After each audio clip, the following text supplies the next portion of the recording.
Hey everybody, it's Brian Heater from PCMag.com. I want to take you through a few of the cooler, and by cooler I mean free, iPad comic book apps.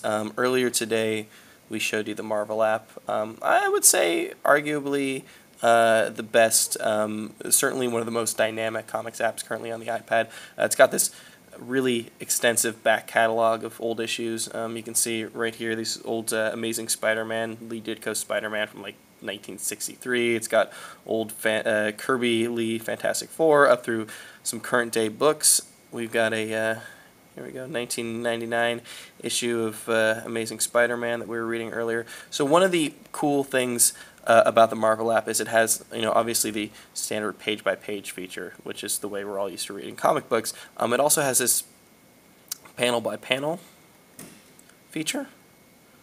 So it's kind of a new, cool, dynamic way to read it. Some of these are obviously optimized better for the iPad than others. It can really do not just panel by panel, but word by word.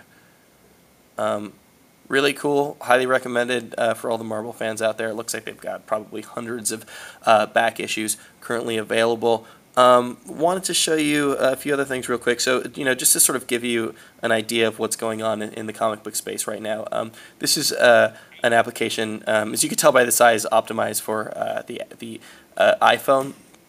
This is what's called Motion Comics.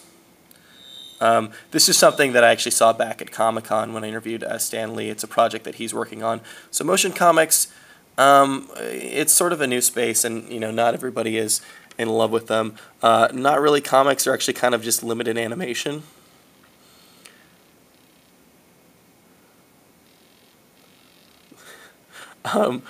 Basically, it's just it's basically like looking at a Flash animation.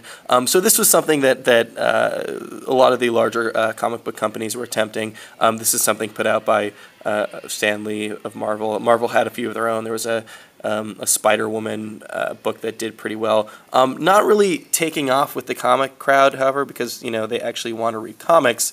I feel like that Marvel app is probably sort of a good space in between where it's dynamic, but it's still actually a comic book. A few other apps currently available on the iPad. This is Comixology's standalone app. They're actually the group that designed the app for Marvel. This is one of my favorite books of the last couple of years, called Skyscrapers of the Midwest. So, look, you can actually get some indie comics on the iPad right now. This is a book by Josh Cotter. Again, pretty cool, pretty dynamic because it was designed by the same folks behind the Marvel app.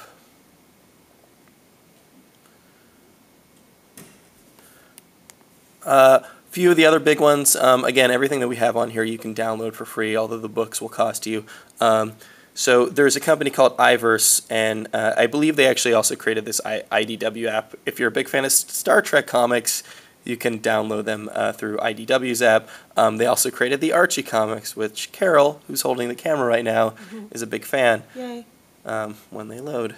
So, good for the younger crowd. Not quite as dynamic as the Marvel app, but still a pretty, decent way to read comic books.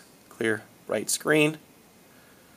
So this is pretty much these are pretty much all the apps that you can download right now for free on the iPad. Really good start. We're seeing a lot of interesting things happening. As I said before on the Marvel video, it'll be really interesting to see what happens when all these companies actually start creating content specifically for the iPad, comics that are really sort of optimized for the medium. But in the meantime, good chance to catch up on old issues of Archie and Spider-Man.